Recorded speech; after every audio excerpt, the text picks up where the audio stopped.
করি যে আল্লাহ সুবহানাহু ওয়া তাআলা আমাদেরকে 1447 হিজরি সনের প্রথম নাম্বার মাস মুহররম মাস, মুহররম মাসের পঞ্চম নাম্বার জুমা, শেষ জুমা, শেষ দিন আল্লাহ সুবহানাহু ওয়া তাআলা আল্লাহুল কারীম আমাদেরকে বিভিন্ন প্রকারের কাজকাম থেকে ফারেক করে মহব্বতের চাদর দ্বারা বেষ্টন করে, রহমতের চাদর দ্বারা বেষ্টন করে আল্লাহর ঘর মসজিদে আসার তৌফিক দান করেছেন। পাশাপাশি কোরআন ও সুন্নাহ থেকে কথা বার্তা শোনার তৌফিক দান করেছেন। এজন্য আমরা সকলে জবান খুলে আওয়াজ করে কালিমাতুশ শুকর আদায় করি, বলি আলহামদুলিল্লাহ। মুহতারাম হাজরিন, আমরা আলোচনা শুনছি মৃত্যু সম্পর্কে। মৃত্যুর আলোচনা সহজে বোঝানোর জন্য এই আলোচনাটাকে 6টা প্রকার করেছি। 1 নাম্বার প্রকার হচ্ছে পৃথিবীতে কারা মৃত্যুবরণ করবে, এর আলোচনা আমরা গত জুমায় শুনেছি। 2 নাম্বার প্রকার হচ্ছে মৃত্যুর যন্ত্রণা কেমন হবে, এই আলোচনা আজকে আমরা ইনশাআল্লাহ করব। 3 নাম্বার প্রকার হচ্ছে মৃত্যুর সময় শয়তানে কেমনে ধোঁকা দেয়। 4 নাম্বার প্রকার হচ্ছে পথকারদের মৃত্যুর আলামত। 5 নাম্বার হচ্ছে নেককারদের মৃত্যুর আলামত। 6 নাম্বার প্রকার হচ্ছে কারো মৃত্যুতে আমাদের কি করণীয় এবং বর্জনীয়। প্রিয় হাজরিন, মুহতারাম হাজরিন, আমরা 2 নাম্বার প্রকারের আলোচনা শুনব। 2 নাম্বার প্রকার হচ্ছে মৃত্যু যন্ত্রণা কেমন হবে। এই মৃত্যুর যন্ত্রণা কেমন হবে এটা আবার সহজে বোঝানোর জন্য এটাকেও আমি 3টা শাখা করেছি। শাখা নাম্বার 1, 2 নাম্বার প্রকারের 1 নাম্বার শাখা। শাখা নাম্বার 1, মৃত্যুর যন্ত্রণা কি সবারই হবে? পৃথিবীতে যারা আছেন মানুষ সবারই কি মৃত্যুর যন্ত্রণা হবে? শাখা নাম্বার 1। শাখা নাম্বার 2, মৃত্যুর যন্ত্রণা কেমন হবে, কিভাবে হবে, 10টা সূরত জানব। শাখা নাম্বার 3, যে মৃত্যুর যন্ত্রণা কম হবে কি আমল করলে, এই 10টা আমল সম্পর্কে জানব। আল্লাহ যদি আমাদেরকে তৌফিক দান করে মৃত্যুর যন্ত্রণা কম হবে, এটাও 10টা আমল সম্পর্কে জানব। 10টা আমল যদি আমরা করি মৃত্যুর যন্ত্রণা কম হবে। প্রিয় হাজরিন, মৃত্যুর যন্ত্রণা থেকে কেউ রেহাই পাবে না, কেউ রক্ষা পায় নাই আর পাবেও না। মৃত্যুর যন্ত্রণা হবেই হবে। এখন প্রশ্ন হলো যে মৃত্যুর যন্ত্রণা কি সবারই হবে? এই শাখাটা আমরা আলোচনা শুরু। 1 নাম্বার শাখা, এ ব্যাপারে আল্লাহ সুবহানাহু ওয়া তাআলা তিনি বলেন সূরা কফ এর 19 নম্বর আয়াত। এই আয়াতের মধ্যে আল্লাহ সুবহানাহু ওয়া তাআলা তিনি বলেন ওয়া জাআত সাকরাতুল মাউতি বিল হাক্কি যালিকা মা কুনতা বিনহু তাহিদ الرحيم রব বলেন আল্লাহ কারীম তিনি বলেন যে মৃত্যুর যন্ত্রণা হবে হবে হবে, এটা সত্য। মৃত্যুর যন্ত্রণা থেকে কেউ রেহাই পাবে না। যালিকা মা কুনতা মিনহু তাহিদ, এই মৃত্যুর যন্ত্রণা থেকে রক্ষা পাওয়ার জন্য তোমরা কি করো? পলায়ন করো। পলায়ন করলে লাভ হবে না, মৃত্যুর যন্ত্রণা হবে। আজরাইলের সাথে সাক্ষাৎ ছাড়া কেউ মৃত্যুবরণ করতে পারবে না। হাদিসের মধ্যে আসছে, বুখারী শরীফের হাদিস 4449 নম্বর হাদিস। ওই হাদিসটা আবার বুখারী শরীফেও আসছে 4451 নম্বর হাদিস, দুই জায়গায় আসছে হাদিস। আম্মাজান আয়েশা রাদিয়াল্লাহু তাআলা আনহা তিনি বলেন যে আল্লাহ রাসূল সাল্লাল্লাহু আলাইহি সাল্লামের যখন সাকরাত শুরু হয়ে গেল, খিচুনি শুরু হয়ে গেল, মৃত্যুর যন্ত্রণা যখন শুরু হয়ে গেল, তখন পাশে ছিল একটা পানির পাত্র। ওই পাত্রের মধ্যে দুটো হাত ঢুকিয়ে দিলেন।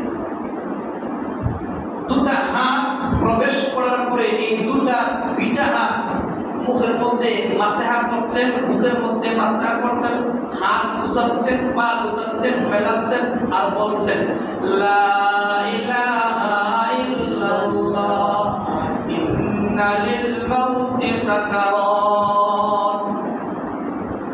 বলছেন যে আল্লাহ ছাড়া কোনো মাবুদ নাই। মৃত্যুর যন্ত্রণা সাংঘাতিক, মারাত্মক, ভয়ানক, ভয়াবহ, খুব কঠিন। এরপরে বলেন আল্লাহুম্মা রাফিকাল আলা, আমি আমার উত্তম বন্ধুর সাথে মিলিত হতে যাচ্ছি। এই যদি হয় রাসূলের অবস্থা, আপনি আমি কোথায়? যাকে সব থেকে কম কষ্টে মৃত্যু যন্ত্রণা দেওয়া হয়েছে। তো এই আয়াতের ব্যাখ্যায় আম্মাজান আয়েশা রাদিয়াল্লাহু তাআলা আনহা তিনি বলেন যে আমার আব্বাজান আবু বকর, ইসলামের প্রথম খলিফা আবু বকর রাদিয়াল্লাহু তাআলা আনহু মৃত্যুর যন্ত্রণায় ছটফট করছে। খিচুনি শুরু হয়ে গেছে, সাকরাত শুরু হয়ে গেছে। আমি তার শিওরে বসা, আমি তার মাথার কাছে বসা। তখন আমি বলি, আমি একটি কবিতা আবৃত্তি করছি আর বলছি যে এখন যার চোখ বন্ধ হয়ে আছে, কিছুক্ষণ পরে এই চোখ দিয়া অশ্রু ধরবে। তখন আমার বাবা মাথা উঠে উঠালো আর বলল যে আমার আদরের কন্যা আয়েশা, তুমি এই কথা বলবো না, তুমি এই কথা বলো ওয়াজাআত সাকরাতুল মাউতি বিল হাক্কি যালিকা মা কুনতা মিনহু তাহিদ। তোমার আব্বু, তোমার বাবারও মৃত্যুর যন্ত্রণা হয়েছে, তোমারও হবে। অতএব মৃত্যুর যন্ত্রণা থেকে কেউ রক্ষা পাবে না, কেউ রেহাই পাবে না। এই মৃত্যুর যন্ত্রণা হবেই হবে, কেউ রক্ষা পাবে না। তো এই আয়াতের মধ্যে আরেকটি আল্লাহ রাসূল সাল্লাল্লাহু আলাইহি ওয়াসাল্লাম মৃত্যুর যন্ত্রণা যে হবে, কেমন হবে একটা উদাহরণ দিচ্ছেন। সুরমা রাদিয়াল্লাহু তাআলা আনহা তিনি বলেন আল্লাহ রাসূল সাল্লাল্লাহু আলাইহি ওয়াসাল্লাম মৃত্যুর যন্ত্রণা হবে, মৃত্যু হবে, এটা বোঝাতে গিয়ে একটা উদাহরণ দিচ্ছেন। খেক শিয়ালের মাধ্যমে, ও খেক শিয়াল খুব চালাক। ওই খেক শিয়ালের কাছে মাটি, জমি, রেন পাবে। রেন যেহেতু পাবে, যেমন ওই জমি, মাটি খেক শিয়ালের কাছে রেন চাইছে, যেহেতু আমার রেন দাও। এই খেক শিয়াল কি করলো? রেন না দেওয়ার জন্য সে ছুটাছুটি করছে, পালায়ন করছে, দৌড়তে দৌড়তে পালায়ন করতে করতে অনেক জায়গায় গেছে। ওদের সব জায়গায় মাটি আর জমি। এরপরে সে গর্তে চলে গেল। গর্তে যাওয়ার পরে সেখানে কি মাটি নাই? আপনারা কি বলেন মাটি নাই? সেখানেও মাটি বললো আমার রেন দেব, এবং গর্তর মুখ বন্ধ করে দিল, সেখানে মৃত্যুবরণ করল। আল্লাহ বলেন যালিকা যালিকা মা কুনতা মিনহু তাহিব, মৃত্যুর যন্ত্রণা থেকে পালায়ন করবা, শেখ শিয়ালের উপরে পালা। মৃত্যুর যন্ত্রণা হবেই হবেই। আজরাইলের সাথে সাক্ষাৎ না হওয়া পর্যন্ত আপনার মৃত্যু হবে না, কেউ হবে না। আহমদ রহমতুল্লাহ আলাইহি তিনি যখন মৃত্যুর যন্ত্রণায় ছটফট করছে, তখন তিনি চিন্তা করলেন, আরে আমি তো মৃত্যু যন্ত্রণায় কাতরাচ্ছি, এই যে কাতরাচ্ছি। আবু রহমতুল্লাহ আলাইহি তিনি বলেছেন তার কিতাবের মধ্যে যে মৃত্যুর যন্ত্রণায় যখন সাকরাত শুরু হবে তখনও যদি আমি নড়াচড়া করি, এটাও কিতাবের মধ্যে লেখা হবে। আর তিনি মৃত্যুর যন্ত্রণায় ছটফট করলেন না। এর দ্বারা বোঝা গেল মৃত্যুর যন্ত্রণা হবেই হবে। ওই যে আমি 19 নম্বর আয়াতটা আপনাদের সামনে তেলাওয়াত করেছি না, তো ওই আয়াতটা একজন বাচ্চা শুনে আমাদেরকে শিক্ষা আছে। কেমন শিক্ষা? বাচ্চাটা কোনকার, কখনকার, কোন সময়ের? বাচ্চা হারুন রশিদের জামানায় একজন বুজুর্গ ছিলেন, আল্লাহর ওলি ছিলেন। তিনি হলেন বাহলুল। রাস্তা দিয়ে তিনি যাচ্ছেন, যাওয়ার পথে তিনি দেখেন কিছু বাচ্চা কাচ্চারা তারা খেলাধুলা করছে, আর একটা বাচ্চা পাশে বসে কান্না করছে। এই বুজুর্গ আল্লাহর ওলি বাচ্চাকে প্রশ্ন করলেন, বাচ্চা আপনি কাঁদেন কেন? আপনার সমস্যা কি? আপনার কোন সমস্যা আছে? মা মারা গেছে, বাপ মারা গেছে, ভাই না, আমি কোরআন শরীফের একটা আয়াত তেলাওয়াত করছি আর কাঁদছি। আয়াতটা কি? ওয়াজাআত সাকরাতুল মাউতি বিল হাক্কি, মৃত্যুর যন্ত্রণা হবেই হবে। আমি মাসুম বাচ্চা বলে কি হবে? মৃত্যুর যন্ত্রণা তো হবে, এজন্য আমি কান্না করছি। সুবহানাল্লাহ বলবেন না? আর আমরা চুল দাঁড়িয়ে পেকে যাচ্ছে, মৃত্যুর যন্ত্রণা কান্না করবো দূরে কথা, দুনিয়ার রূপ চাইতে পারি না, দুনিয়ার ভালোবাসা ত্যাগ করতে পারি না।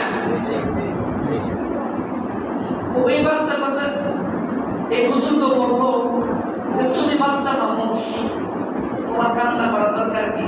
আমি আরেকটি আয়াত তেলাওয়াত করে কান্না করছি। কি?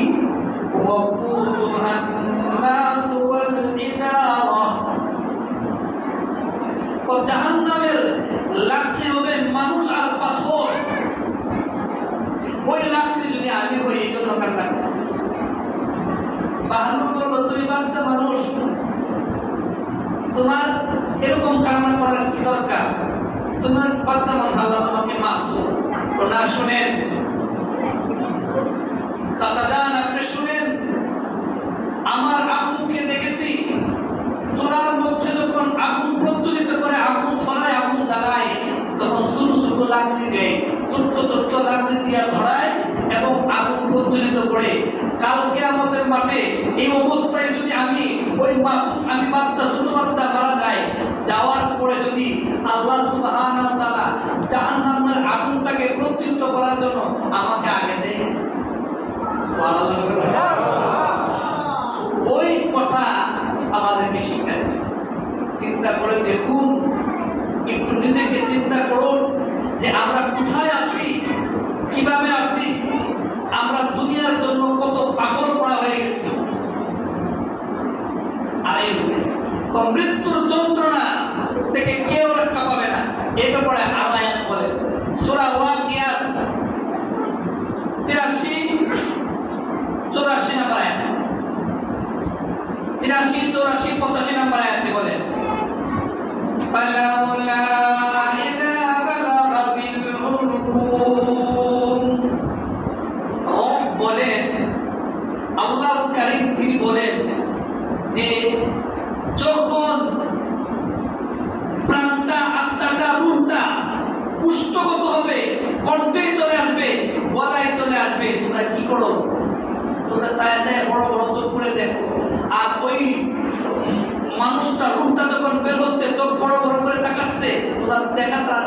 করতে পারো না। আল্লাহ বলেন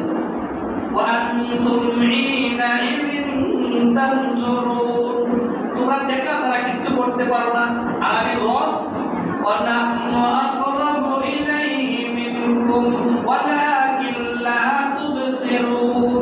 আমি রব ওই ব্যক্তিটা সাক্ষাৎ যখন আরম্ভ হয় ওই ব্যক্তিটার একদম কাছাকাছি থাকি, কাছাকাছি থাকি, তোমরা এটা টেরো পাও, এটা তোমরা দেখো না। অন্য আয়াতে সূরা কিয়ামা 26-27 নম্বর আয়াতে বলে কাল্লা ইযা বালাগাতিত তারাকি, কখনো নয় যখন ওই প্রাণটা, ওই রূহটা, এই আত্মাটা, ওই জানটা গলায় চলে আসবে, উষ্ণগত হবে, কণ্ঠনালীতে আসবে, অকিলা মান রাক, কে আসো তাকে জান দিয়ে রক্ষা করবা, চিকিৎসা করে রক্ষা করবা, সিঙ্গাপুর নিয়ে রক্ষা করবা, জাপান নিয়ে রক্ষা করবা, আমি এখন জান্নাতে নিয়ে যাব। এরপরে আরেক আয়াতে সূরা আনআমের 83 নম্বর আয়াতে, 93 নম্বর আয়াত, সূরা আনআমের 93 নম্বর আয়াতে বলে ওয়ালাউ তারা ইযিল যালিমুনা ফি গামারাতিল মাউত, হে নবী আপনি যদি দেখতেন এই জালেম, গুনাহগার, ফাসিক, কাফের, মুশরিকদের জান যখন আজরাইল কবজ করে জানটা যখন নিয়ে যায়, আপনি যদি তখন দেখতেন মৃত্যুর যন্ত্রণায় ওই কাফের, মুশরিক, ফাসিকরা এবং ছটফট করছে, এটা যদি আপনি দেখতেন আপনি অবাক হয়ে দেখতেন। জানটা দিতে চায় না, আজরাইল কাপ করে ধরে নিয়েছে, বলেন নাউযুবিল্লাহ। ওই আয়াত এবং হাদিস দ্বারা প্রমাণ হলো যে মৃত্যুর যন্ত্রণা হবেই হবে, এটা সত্য। মৃত্যুর যন্ত্রণা থেকে কেউ রেহাই পাবে না, কেউ রক্ষা পাবে না, সবারই মৃত্যুর যন্ত্রণা হবে, সবারই হবে। এই যে সবারই যে মৃত্যুর যন্ত্রণা হবে, এটা আবার আমি 3টা শাখা করেছি। 3টা শাখা কেমন? 2 নম্বর প্রকারের 1 নম্বর শাখা, 1 নম্বর শাখা আর 3টা শাখা। যে শহীদেরও কি মৃত্যু যন্ত্রণা হবে? 2 নম্বর শাখা। মুমিনদের, গুনাহগার মুমিন এবং গুনাহ নাই মুমিন, এদেরও কি মৃত্যু যন্ত্রণা হবে? 3 নম্বর শাখা। কাফেরদের তো মৃত্যু যন্ত্রণা হবে। এই 3টা ব্যাপারে যাবে, সবারই মৃত্যু যন্ত্রণা হবে। তবে যারা শহীদ তাদের মৃত্যু যন্ত্রণা অনেক কম হবে, অনেক অনেক অনেক কম হবে। যেমন নাসাঈ শরীফের 3163 নম্বর হাদিস, ওই হাদিসের মধ্যে আবু হুরায়রা রাদিয়াল্লাহু তাআলা আনহু তিনি বলেন যে আল্লাহর রাসূল সাল্লাল্লাহু আলাইহি সাল্লাম বলেন যে শহীদের মৃত্যু যন্ত্রণা এমন হবে যে একটা পিঁপড়া, একটা পিপিলিকা কামড় দিলে যে পরিমাণ ব্যথা অনুভব হয়, একজন আরেকজনকে চিমটি দিলে যে পরিমাণ ব্যথা অনুভব হয়, তো এর চেয়েও কম ব্যথা অনুভব হবে মৃত্যুর যন্ত্রণা, শহীদের মৃত্যুর যন্ত্রণা। আরেকটু সহজ আমল দুজাহানের বাদশা রাহমাতুল্লাহ আলাইহি শিখিয়ে দিয়েছে। আমলটা কি? আনাস ইবনে মালিক রাদিয়াল্লাহু তাআলা আনহুকে ডাকলেন, আনাস তুমি এদিকে আসো। আসলে তুমি কি করো? এটা আল্লাহর রাসূল বুঝতে চান, তুমি সর্বদাই ওযু অবস্থায় থাকবা। সুবহানাল্লাহ, সুবহানাল্লাহ। যে মুমিনের সবচেয়ে বড় হাতিয়ার হচ্ছে ওযু, তুমি সর্বদাই ওযু অবস্থায় থাকবা। আর এই অবস্থায় যদি আজরাইল মালাকুল মউত তোমার জানটা কবজ করতে আসে, তো তোমার মৃত্যুর যন্ত্রণা কম হবে এবং তুমি শহীদের মর্যাদা পাবে। সুবহানাল্লাহ, শহীদের মর্যাদা তুমি পাবে। তো দেখুন, শহীদের মর্যাদা তুমি পাইবা। এজন্য ইসলামের দ্বিতীয় খলিফা ওমর রাদিয়াল্লাহু তাআলা শহীদের হওয়ার জন্য আল্লাহর কাছে দোয়া করতেন। এই হাদিসটা আসছে বুখারী শরীফের 1890 নম্বর হাদিস। ওই হাদিসের মধ্যে উমর রাদিয়াল্লাহু তাআলা দুই হাত তুলে আল্লাহর কাছে দোয়া করেন শহীদের জন্য। দোয়াটা কি? আল্লাহুম্মা রযুকনি শাহাদাতান ফি সাবিলিক। ওগো আল্লাহ, তুমি আমাকে আল্লাহর রাস্তায় শহীদ হওয়ার তৌফিক দাও। এরপর ওয়াজআল মাউতি ফি বালাদি রাসূলিক, এবং মদিনা আল্লাহ রাসূল সাল্লাল্লাহু আলাইহি সাল্লামের শহর মদিনায় মৃত্যুবরণ করার তৌফিক দাও। আল্লাহ সুবহানাহু ওয়া তাআলা ইসলামের দ্বিতীয় খলিফা উমর রাদিয়াল্লাহু তাআলা দোয়া কবুল করলেন। তিনি, আমরা ইতিহাস জানি, আলোচনা শুনেছি যে উমর রাদিয়াল্লাহু তাআলা আনহুকে শহীদ করা হয়েছে এবং মদিনার মধ্যেই করা হয়েছে।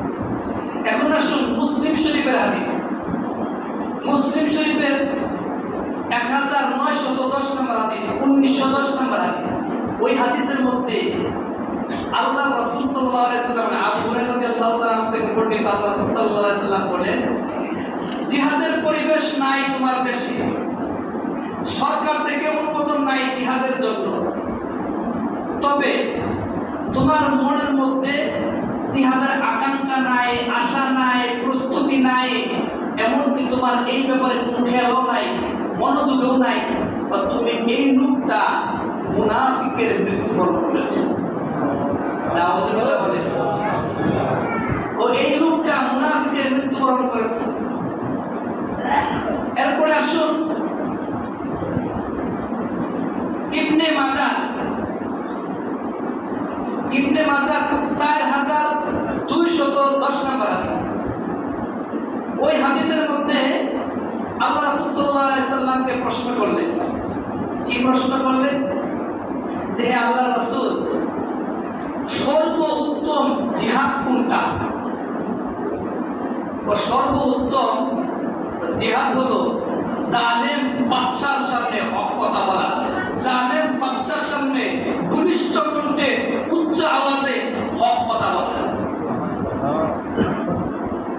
বর্তমান সরকার জাতিসংঘের নামে মানব অধিকার কমিশনের নামে বাংলাদেশে একটা চুক্তি সই করতেছে। আর ওই আমাদের বড়রা বলেছেন, শুনেছি যে পশ্চিমা দেশগুলো যার বন্ধু হয় তার শত্রুর প্রয়োজন হয় না। ওই চুক্তির মাধ্যমে, এই অফিসের মাধ্যমে চাচ্ছে সমকামিতার বৈধতা দেওয়া, জিনার লাইসেন্স দেওয়া এবং জিনাকে শ্রমের অধিকার দেওয়া। এটা আস্তে আস্তে আপনাদের বেশি দেরি নেই। মুসলমান কিভাবে ঈমান টিকে রাখবেন? ওই বাংলাদেশের চারদিকেই হচ্ছে ইহুদি, খ্রিস্টান, বিধর্মীরা এই বাংলাদেশের মধ্যে নজর পড়েছে। হক কথা বলা আলেমরা, একদল আলেম আল্লাহ রাসূল সাল্লাল্লাহু আলাইহি ওয়াসাল্লামের জামানা থেকে হক কথা বলে যাচ্ছে, এখনো বলে যাবে, তারা থাকবে। এইটুকু যে 2 নম্বর প্রকারের 1 নম্বর শাখা যে শহীদের মৃত্যুর যন্ত্রণা হবে তুলনামূলক কম। এখন আসুন, মুমিনদেরও মৃত্যুর যন্ত্রণা হবে। এখন প্রশ্ন হচ্ছে, যদি মুমিনদের মৃত্যু যন্ত্রণা হয় তাহলে এই মুমিনের ইজ্জত সম্মান রইল কোথায়? ও এটা একটা চুটকির মাধ্যমে, একটা উদাহরণের মাধ্যমে আমি বোঝাচ্ছি। উদাহরণটা হচ্ছে এই যে এক ছেলে আরেকটা মেয়েকে প্রেম করছে, ভালোবাসা। তো প্রেম করলে এগুলো আমরা প্রায় দিয়ে থাকি, আমার হুজুররা প্রায় দিতে। প্রেম করলে এই মহিলা কি করছে? তার প্রেমিকের কাছে চিঠি লিখছে, অমুক পার্কে তুমি আসবা 3টার সময়, তোমার সাথে আমি কথা বলবো, আমার মনের ভাব প্রকাশ করবো, তুমি আসবে। ওই লোক প্রেমিক চিঠি পাইয়া সে আনন্দে আত্মহারা। সে কি করছে? লঙ্গির মধ্যে সে কাজ করছে, মাটি কাটার কাজ করছে। টুকরির মাধ্যমে, আমাদের দেশে বলা হয় খোলই, টুকরির মাধ্যমে মাটি কেটে পাচ্ছে। সে হচ্ছে এই চিঠি পড়ে লোকের মধ্যে বেঁধে রাখছে আর কাজ করছে। যারা তার সাথে কাজ করছে তারা এই টুকরির মধ্যে অনেক মাটি দিচ্ছে বা আলো দেবে, মানে তুমি আলো দেও মাটি, 4-5 মিলে এই টুকরিটা তুলে দেয় বা আলো দেব। আজকে সবাই বলে এর কি হয়েছে, এত কেন মাটি আলো দেওয়ার জন্য বলছে। মানুষ হয়েছে কি তার প্রেমিকার সাথে সে দেখা করবে, এই কষ্ট আর কষ্টই মনে হচ্ছে না। কিছুক্ষণ পরে এই চিঠিটা পড়ে গেছে, আরেকজন পাইছে, পায়া থেকে তুমি অমুক পার্কে আসবা, আমি তোমার সাথে 3টার সময় অমুক সময় কথা বলবো। দেখছ প্রেমিকার সঙ্গে দেখা করার জন্য তাহলে আমরা এত বোঝা দিচ্ছি, এত মাটি দিচ্ছি, বহন করছে, তার কষ্টই মনে হচ্ছে না। আল্লাহ বলেন এই মুমিন বান্দা যখন আজরাইল যখন জান্নাত কবজ করবে, আমি রব পাশে থেকে জান্নাতটা ধরে দেব আর বলবো ও মুমিন বান্দারা তোমরা হলো আমার বন্ধু, এটা কষ্টের পরেই তুমি এখানে চলে আসবা। তখন মুমিন বান্দার কোনো কষ্ট আর কষ্ট থাকবে না। যেমন আরেকটা উদাহরণ দিয়ে বুঝাচ্ছি, জাতির পিতা ইব্রাহিম আলাইহিস সালাম এর কাছে আজরাইল আলাইহিস সালাম আসতে জান কবজ করবে। জান যখন কবজ করবে, ইব্রাহিম আলাইহিস সালাম প্রশ্ন করেন আজরাইল আলাইহিস সালামকে, তুমি কেন আসছো? আপনি জান কবজ করতে। আমি কে? আল্লাহর পয়গম্বর, আল্লাহর রাসূল, আল্লাহর দূত, আল্লাহর প্যারে হাবিব, আল্লাহর বন্ধু। আমি আল্লাহর বন্ধু। বন্ধু কি বন্ধুর কষ্ট চায়? বন্ধু কি বন্ধুর মৃত্যু চায়? বন্ধু কি বন্ধুকে মৃত্যু দিতে চায়? তুমি যাও তোমার রবকে কথা বলো। আজরাইল চলে গেছে, গিয়ে বলছে রব আপনার বন্ধু তো এই কথা বলছে। রব বলেন তুমি যাও গিয়া বলো বন্ধু কি বন্ধুর সাথে সাক্ষাৎ করতে চায় না? সুবহানাল্লাহ বলেন না?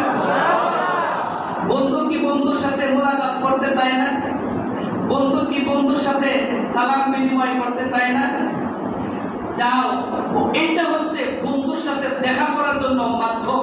আল্লাহ সুবহানাহু ওয়া তাআলা সূরা বাকারার 257 নম্বর আয়াতে বলেন আল্লাহু ওয়ালিয়ুল্লাযিনা আমানু, পৃথিবীর মধ্যে যারা আমার গোলামি করে সবাই আমার বন্ধু বলে। সুবহানাল্লাহ। আল্লাহু ওয়ালিয়ুল্লাযিনা আমানু, ঈমানদাররা হলো আমি আল্লাহর বন্ধু। অতএব এদের কষ্ট হলেও কষ্ট থাকবে না এই প্রেমিকার মতো। যখন জান্নাতটা দেখবে আর জান্নাত আর তো আমার জান্নাত নিয়ে একটা সমস্যা, এই কষ্ট আর কষ্ট থাকবে। আল্লাহ বলেন আমি তোমাদের বন্ধু আর তোমাকে এই জান্নাতটা দেখাইলাম, তোমার এই কষ্টের পরে তোমরা আসবা আর আমি রব সর্বপ্রথম তোমাদেরকে সালাম দিব।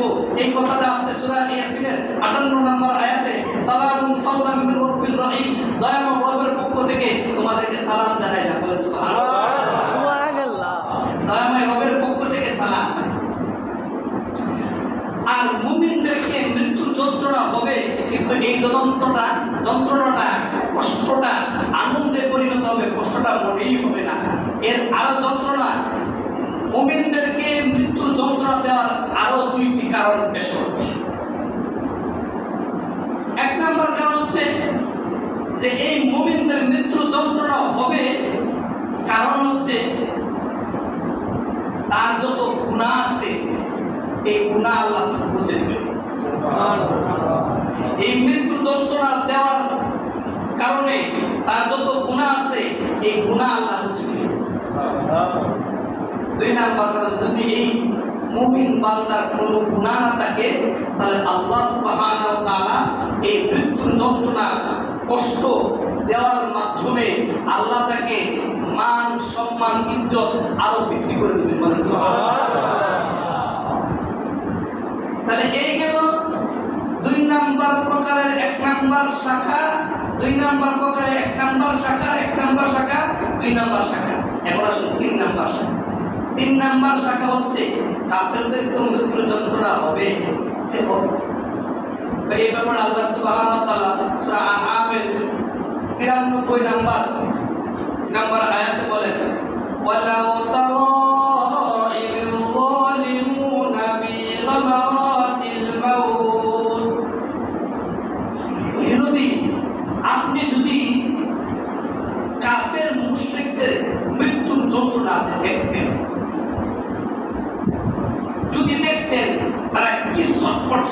উপরে কি কষ্টটা না হয়, এটা যদি আপনি দেখতেন।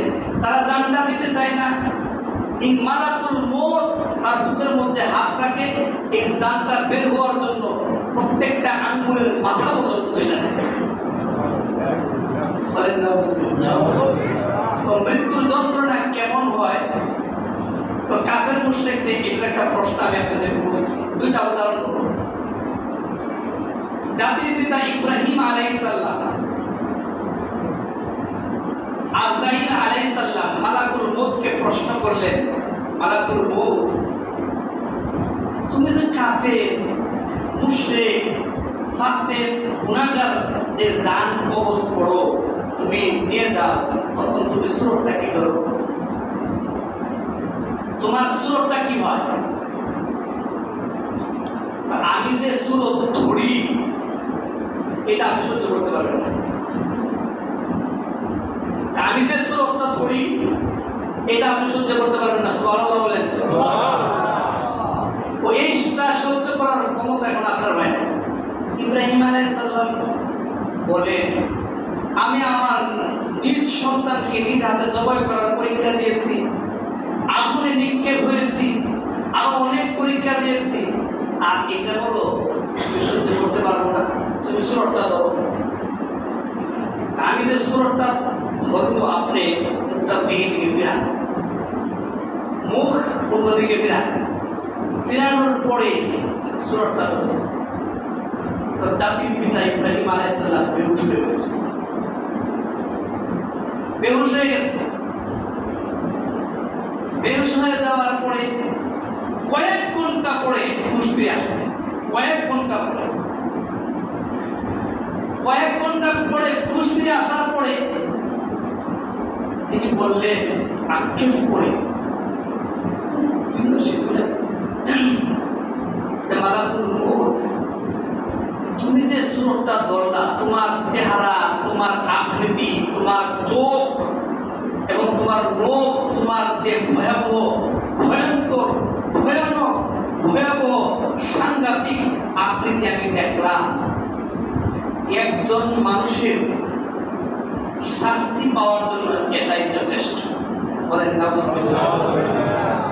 একজন মানুষ শাস্তি পাওয়ার জন্য এটাই যথেষ্ট, আর লাগবে না। কে বলেছেন? জাতির পিতা ইব্রাহিম আলাইহিস সালাম। ওই শাস্তিটা কাফেরদের এটা শুরু হয়ে যায় মৃত্যুর যন্ত্রণা, এদের অনন্তকাল চলতে থাকবে, আর কোনো শাস্তির শেষ নেই। আর মুমিনদের হলেও তাদেরকে আল্লাহ একটা সময় মাফ করে দেবে, তাদের মধ্যে লা ইলাহা ইল্লাল্লাহ। তখন মানুষ আফসোস করে বলবে, এটা সূরা নাবার মধ্যে আসে, ওয়ায়াকুলুল কাফিরু ইয়া লাইতানি কুনতু তুরাবা, ইয়াকুলুল কাফিরু ইয়া লাইতানি কুনতু তুরাবা। মানুষ বলবে, হায় হায়, আজকে যদি আমি মানুষ না হইয়া মাটি হয়ে যেতাম কত ভালো হইত। কেমনে?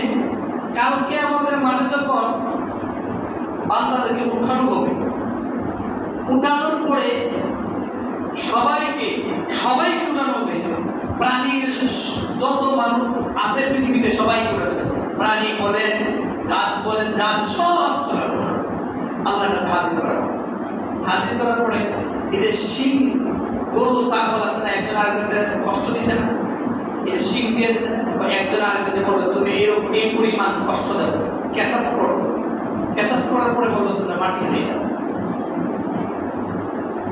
মাটি হয়ে যাবে। যখন মাটি হয়ে যাবে তখনই মানুষ, এই যে যারা গুনাহগার কাফের, এরা বলবে, ওয়ায়াকুলুল কাফিরু ইয়া লাইতানি কুনতু তুরাবা, হায় আফসোস, আমরা যদি মানুষ না হইয়া এই গরু ছাগল হইতাম, আজকে আমি মাটি হয়ে যাই।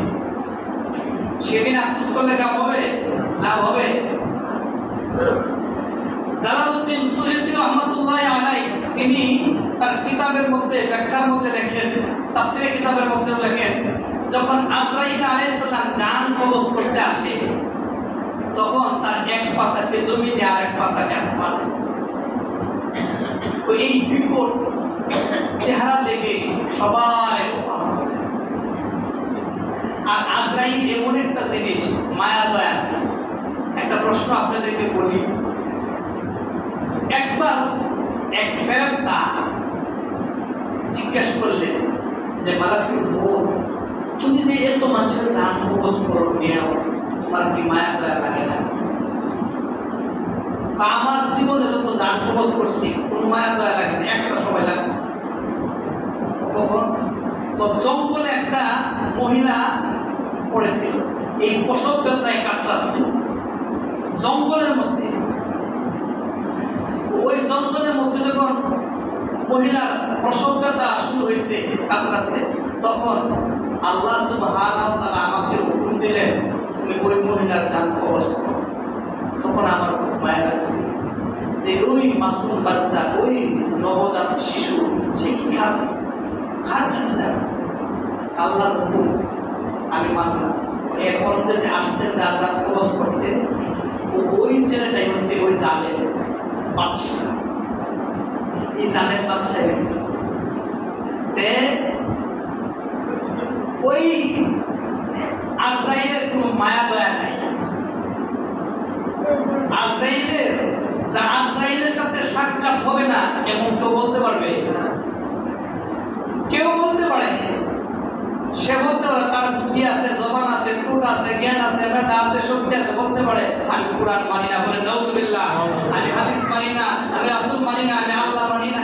কিন্তু এই কথা বলতে পারবে আমার আজরাইলের সাথে সাক্ষাৎ হবে? কত বগার, কত নাস্তিক মুরতাদ বের হয়েছে, কিন্তু আজ পর্যন্ত এই মুরতাদ বের হয় নাই যে আমি বলবো না। মালাকুল মউতের সাথে সাক্ষাৎ হবে না, যেতে হবে না, এই কথা আজ পর্যন্ত কেউ বলতে পারে নাই, আর পারবেও না। মুহতারাম হাজরিন, আমাদের এক নাম্বার প্রচার ছিল মৃত্যুর যন্ত্রণা হবে, মৃত্যুর যন্ত্রণা থেকে কেউ রক্ষা পাবে না। 2 নাম্বার প্রকার ছিল মৃত্যুর যন্ত্রণা কেমন হবে। এই 2 নাম্বার প্রকারের 1 নাম্বার শাখা ছিল যে মৃত্যুর যন্ত্রণা সবারই হবে, এই সবারই আলোচনা গেছে। 2 নাম্বার প্রকারের 2 নাম্বার শাখা হলো মৃত্যুর যন্ত্রণা কেমন হবে, কিভাবে হবে, 10টা ছিল। 2 নাম্বার প্রকারের 3 নাম্বার শাখা হলো যে মৃত্যুর যন্ত্রণা কম হবে কি আমল করলে, এটারও 10টা আমল। আর আজকে যেহেতু সময় নাই, এত লম্বা আলোচনা শেষ করা যাবে না, এই জন্য আজকে আর এই 2 নাম্বার প্রকারের 2 নাম্বার শাখা 3 নাম্বার শাখা আলোচনা শুরু করলাম না। আগামী জুমায় ইনশাআল্লাহ এই আলোচনাটা করব। আপনারা সময় মতো আইসেন। আর এই আলোচনা প্রস্তুত করতে গিয়া অনেক কিতাব থেকে, অনেক রেফারেন্স থেকে এইগুলো সংগ্রহ করতে হয়। আপনারা তো কোনো কিন্তু আসবেন যাতে আপনাদের এই আলোচনা শুনলে ইমানের তারাক্কি হবে, আমলের তারাক্কি হবে, আপনি গুনাহ থেকে বাঁচতে পারবেন, আপনি নেক আমল বেশি বেশি করতে পারবেন, আপনি অন্যের মাল আত্মসাৎ করা থেকে বাঁচতে পারবেন এবং অন্যকে কষ্ট দেওয়া থেকে হেফাজত থাকবেন। এই মৃত্যুর যন্ত্রণা এবং মৃত্যুর আলোচনা, এই জন্যই এই আলোচনা করে শুরু করছি। কয় মাস যে যায় বলতে পারি না, এই জন্য সময় মতো আসবেন। আপনাদের কাছে এই অনুরোধ রইল, আমরা আমাদেরকে এই মৃত্যুর যন্ত্রণা থেকে কম হওয়ার তৌফিক দান করে সকলে বলেন আমিন।